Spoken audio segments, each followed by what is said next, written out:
Las invasiones en la península ibérica o invasiones bárbaras surgen en el siglo V en el contexto de las grandes migraciones que alteraron la distribución de los pueblos en Europa y precipitaron el final del gran imperio romano de Occidente.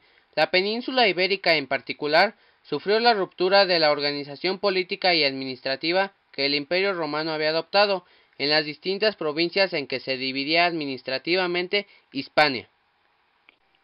En el año 411 llegaron varias oleadas de pueblos germánicos, denominados vándalos y suevos, además de los alanos, étnicamente iranios, que habían sido violentamente desposeídos de sus tierras por las invasiones hunas, y que después de su expulsión habían llegado por Europa hacia Occidente, en busca de nuevas tierras donde instalarse. Celtas e iberos.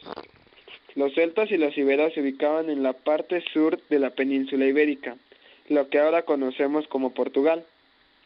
Los celtas, por su parte, se dividían en 4 grupos: los pelendones, los arbacos, los betones y los aseos, mientras que los iberos se dividían en tordetanos, ilerdetes y contestanos. Estos pueblos tenían creencias muy parecidas. Los dos se basaban en la agricultura y adoptaron lenguas indoeuropeas.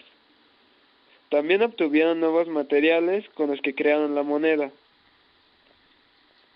Los celtas y los iberos eran pueblos politeístas, los cuales le brindaban culto y tributo a sus dioses. Ellos creían ya en el paso de la muerte al más allá. Su diosa principal, o su diosa madre como la llamaban ellos, era la dama de Baza. Por otra parte, las ciudades eran estratégicamente fortificadas, ya que la clase social de la aristocracia se basaba en la guerra y el comercio. La consolidación política de Roma está fuertemente ligada a su vocación expansionista que acabará por convertirla en un gran imperio en el siglo V a.C.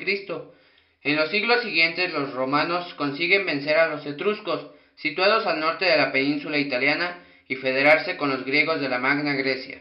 El control de la navegación por el Mediterráneo lo tuvieron al vencer a los cartagineses en las llamadas guerras púnicas, la segunda de las cuales en el año 218 a.C. tuvo como escenario la península ibérica y fue el primer episodio de su conquista y conversión en la Hispania romana. Tras la victoria, la península ibérica se convierte en Hispania, provincia del imperio, pero su conquista se da paulatinamente y no acabará hasta que Augusto, en el año 29 a.C., consiga vencer a los cántabros, último pueblo en someterse. Hispania romana, tierra habitada por pueblos celtas, iberos y vascones, desde tiempos inmemoriales conquistada por potencias como Cartago y Roma. Durante unos 600 años, Hispania fue provincia del Imperio Romano. La sociedad se dividía en personas libres y esclavos. La economía se basaba en la agricultura y la ganadería, la minería, la industria artesanal y el comercio. Asimismo, se construyeron nuevas ciudades. Se trazaron numerosas calzadas que unían las ciudades de la península con Roma.